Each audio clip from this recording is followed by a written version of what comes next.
It's August 1, the beginning of a new month and a significant day in our history as a people and country. The day commemorates the official emancipation from slavery, and we follow the trail to the Filippo Baptist Church in Spanish Town. In today's show, our leaders also address the nation. Hello there, I'm Adrian Atkinson. Welcome to this edition of Jamaica Magazine. There's more, so stay with us.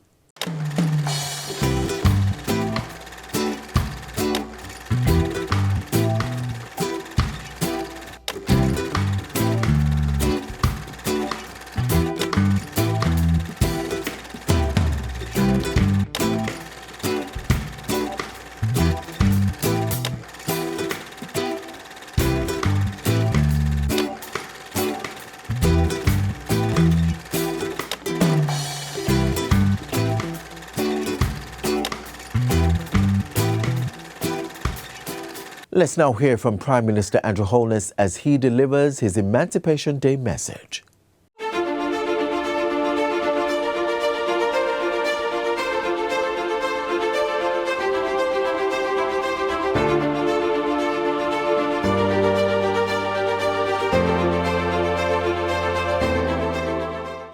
Let me tell you a story of how Jamaica changed the world.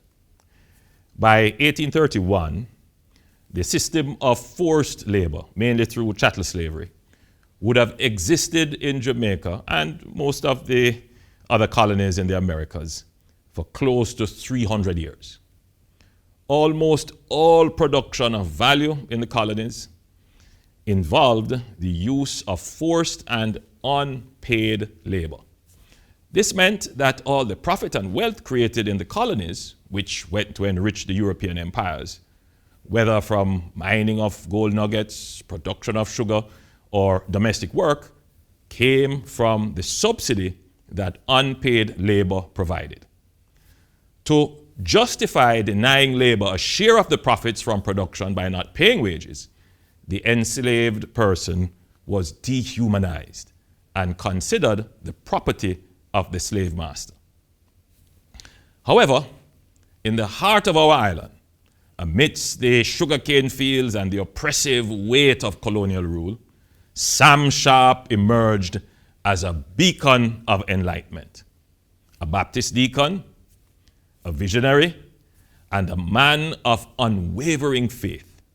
He challenged the status quo on a fundamental and profound level.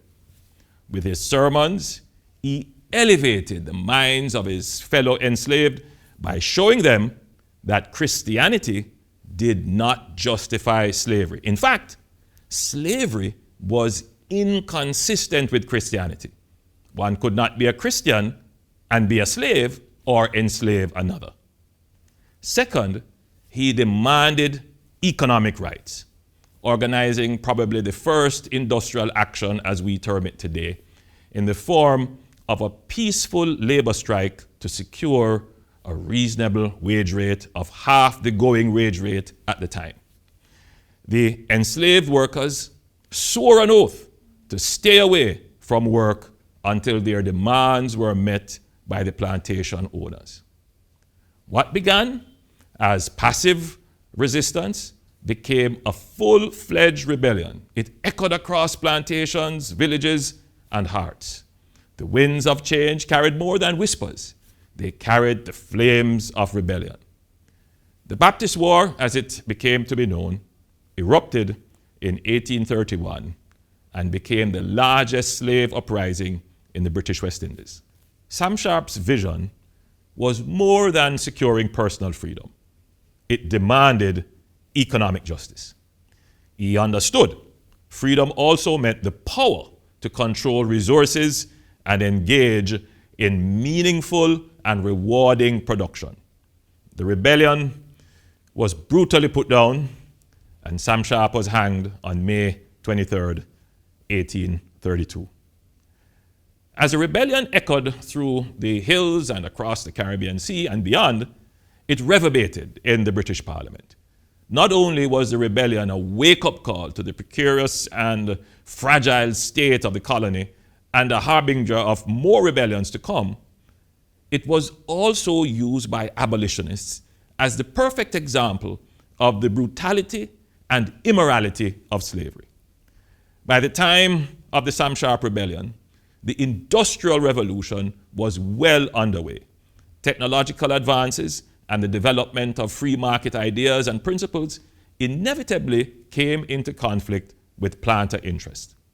The profits from sugar were artificially created by slave labor, and the production of slave economies could be more efficiently done by industrial economies, which would mean lower prices to the British consumers. Sam Sharp's rebellion therefore showed that slavery as an economic system was no longer viable. Finally, the cries of the oppressed could no longer be ignored. In 1833, the Slavery Abolition Act was passed, a seismic shift that shattered the chains binding millions. Jamaica stood at the forefront, a testament to courage and resilience. Full emancipation was finally achieved at midnight on July 31st, 1838. And so, on this day, so hallowed in our history, we gather as one people to commemorate the unconquerable spirit of our ancestors, the brave souls who broke the chains, who dared to dream of freedom, and who ignited a flame that would forever change the course of history. Today we raise our voices in jubilation. We honor Sam Sharp, whose sacrifice ignited a revolution. We remember his famous words in a letter to the British Parliament. He said, "I would rather die upon yonder gallows than live in slavery." We remember the countless souls who toiled, suffered, and yearned for a dawn of liberty. Their legacy courses through our veins, urging us to build a Jamaica where justice flows like our rivers, where equality blooms like our tropical flowers. We cannot afford to rest on our laurels. The struggle for justice persists, with the lessons of history still echoing in our lives today. It is crucial that we continue to advocate for reparations, but we do not wait on it. We must use our freedom to build our own wealth and secure our economic independence. Every child who celebrates freedom today must be taught that their joy is built upon the courage and sacrifices of those who fought for freedom and for the right to be able to use our God-given talent and energy for our sustainable economic gain. So together, we honor our past, shape our future, and march towards our glorious shared destiny as a proud and free people ignited with purpose. Happy Emancipation Day, Jamaica.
Up next, Leader of the Opposition, Mark Golding, now shares his message to the nation.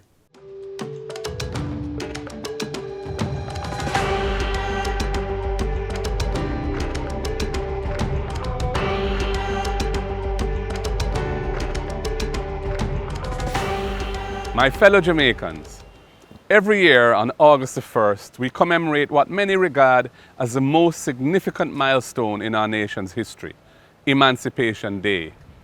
This day holds profound meaning for us all as we remember August the 1st, 1838, as a date which marked the end of a brutal and inhumane period of our history after centuries of enslavement of our people. It is a day to reflect on the courageous and heroic journey of the many hundreds of thousands of our people who had endured unimaginable suffering. We pay tribute to their unwavering spirit, their unrelenting struggle for freedom, and their unshakable belief in a better future. While the abolition of slavery was a significant milestone, the vestiges of that period and colonialism continue to impact our society even today.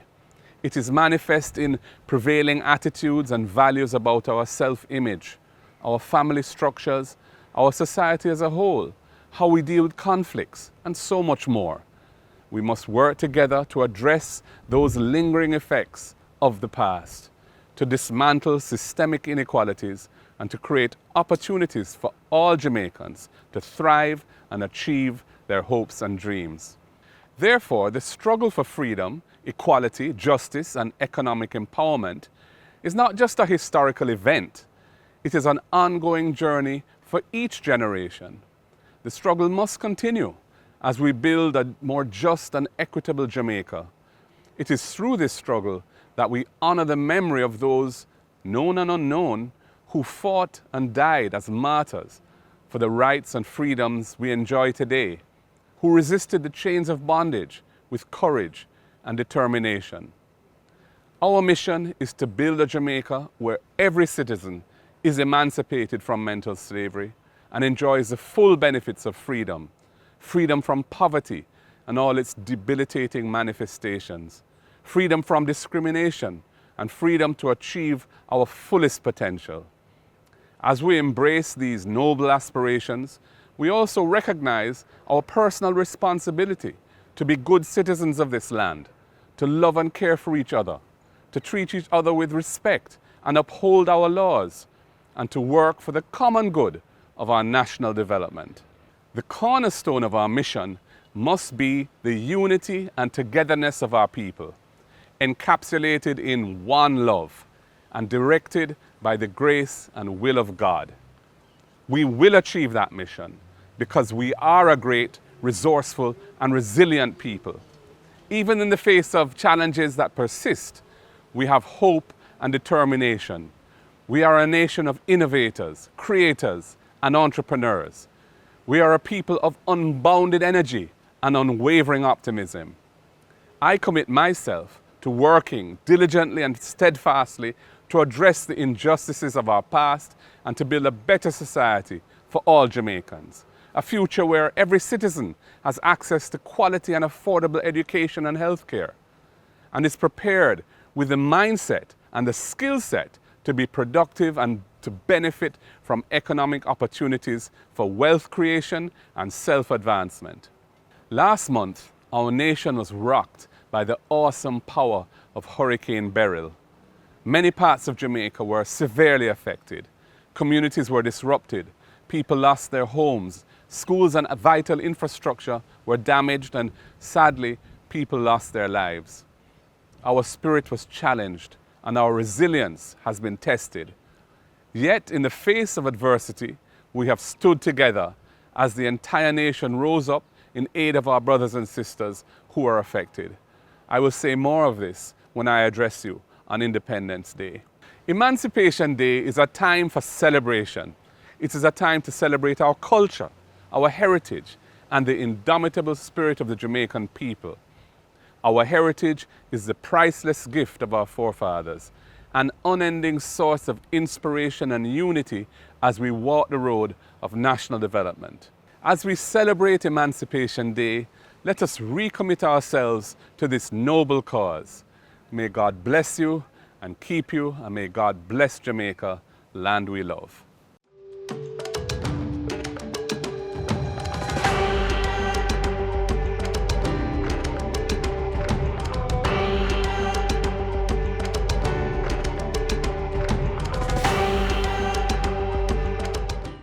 Let us resolve our family disputes peacefully. A family is a circle of love, support, and strength. Violence has no place.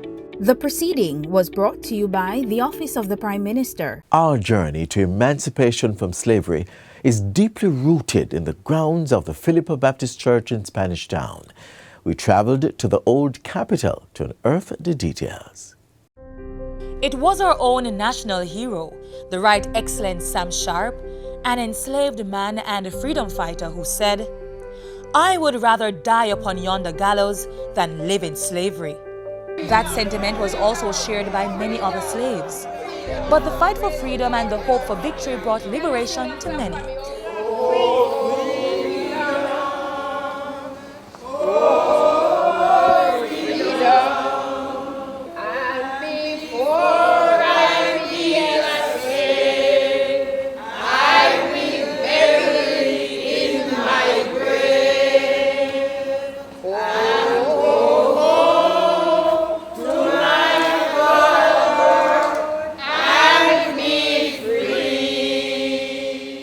Right here in Jamaica, the movement to end slavery was very active, and landmarks across the island document this part of our history.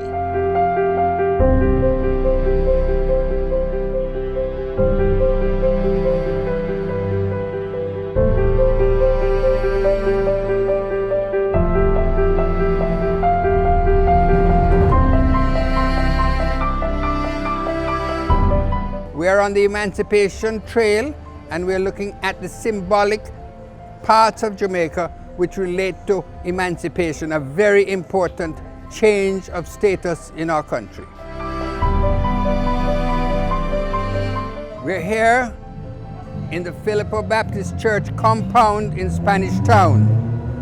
Spanish Town is a very old city, founded in 1539, I believe, and this particular site was where the Baptists created a congregation in 1818. And this church, built by the Baptists at the time of Reverend Filippo, was part of the congregation that was very supportive of the move to emancipate all enslavement. And that is a magnificent building going back probably close to 200 years. This church is very historic. Right here, under this tamarind tree, and identified by this plaque, is the slave chains which were buried on August the 1st, 1838. And it is now my pleasure to introduce Deacon Ivan O'Connor, a member of this congregation, who is going to tell us some more about this very historic site and its relationship to emancipation. I understand that part of the Declaration of Emancipation was read from the steps of this church. And a deep hole was dug right here, and all the chains that were available were put in there and covered. And a tamarind tree was put there as a monument. I understand that the first tamarind tree was destroyed by the 51 hurricane, but it was replaced. And it stands here now as a monument where people can come and get tamarind and remember the slavery chains. And touch the monument, right, as part of our experience, right, it is here of as a what reminder. Emancipation was all about. Right. But I also think we have to remind ourselves that the original official declaration was read from the steps of King's House, That's the facade which is still in front of the square. That square is Emancipation Square, which is also in Spanish Town and just a few meters away from the Philippa Baptist Church. Here was once the town center. Other important buildings in the square include the old House of Assembly, Rodney's Memorial, and the old courthouse. The area was severely damaged by fire as well as the 1692 earthquake, but parts of the buildings have since been restored and put to use. Back over at the Philippa Baptist Church, we want to reaffirm how important the Baptist movement and denomination was to emancipation.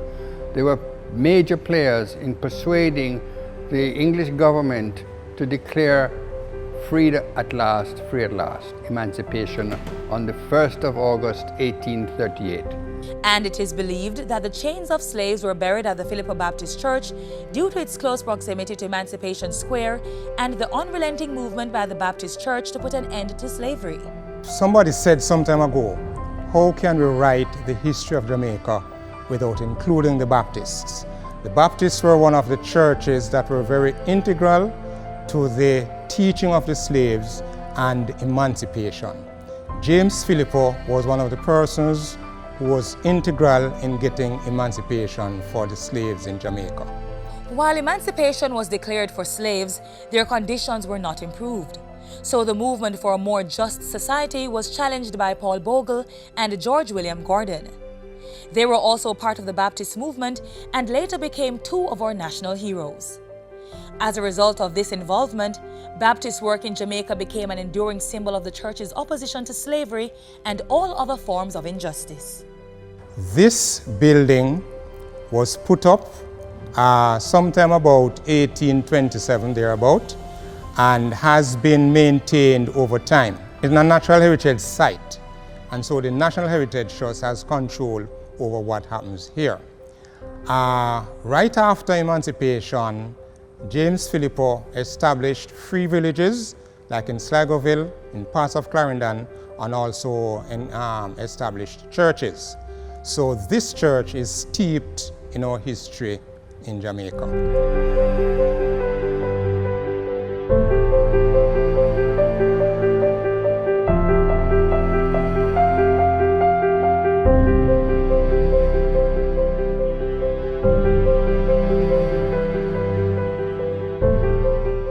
This year's Emancipation Village will run from August 3 to 6, scaling down from the usual 5-day event due to Hurricane Beryl. But it will still have the excitement of the crowning of the Festival Queen on August 3 and the Gospel Star on August 4. The following day is Mellow Go Round, and you don't want to miss that. Plus, the Grand Gala on August 6 to close out the celebration. Here's an excerpt from last year's Mellow Go Round to put you in the festive mood.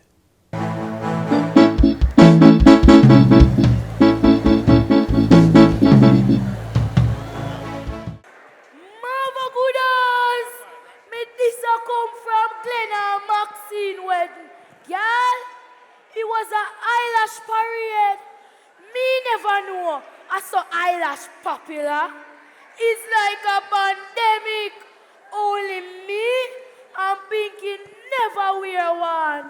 Girl, me say no teeth, muso wear one. I didn't live in plain wings. Any minute now, she's supposed to take off. The only reason why she not take off, is because she could have barely see if you do it. Girl, but in the heat, for go to her and ask her, I wish you were. See, you know me, mo go over to her and say, Muso, go to Babs, I wear. She says she wear mink, yet I say mink, yet D. And what that? She said, them come in a number. The higher the number, the thicker and fluffier the eyelash get. See, you know, I'm going to go around and start asking everybody what them are wearing at the eyelash world. And that's so me learn about the different eyelash them. You have wispy short in the crease and full. Then you have volume full all over. Then you have one name, fan. See, fan? I saw fan long. And fan a come with you so. And fan a back. And a flap. And a flap. And a back. Then they come in a small, medium, and large. Mother, guess who they come at the wedding now? Guess no? No Lele. And you know, Lele face challenging. Mother, one night time my prips over I can't say no. I the living rat but me a look pan. Mother, stop laughing now. Stop laughing now, Mother. I'm going to tell you about the bride. You see the bride? Fear eyelash, it look good. It fit her. She wear mink natural. I say, Mother, you have a table round her back. Name table 5. If them never sit down strong, the breeze would have gone with them. You would have hear, So fly high in the sky, let the whole world know, let the whole world know. The whole of them round the eyelash, favor awning, in the dawning. Well, mother, me see ya, me a go down, go try on my eyelash, well, muffle, give me later. Eyelash on my eyes for the whole world to see.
This is where our journey ends, but only for today. Do join us again tomorrow when we'll bring another informative program.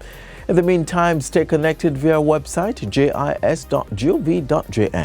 And while you're online, send your feedback to Jamaica Magazine at jis.gov.jm or via X at JIS News.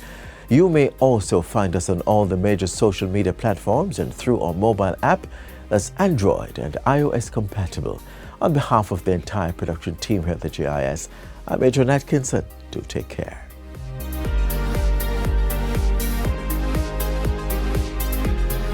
This has been a production of the Jamaica Information Service, the voice of Jamaica.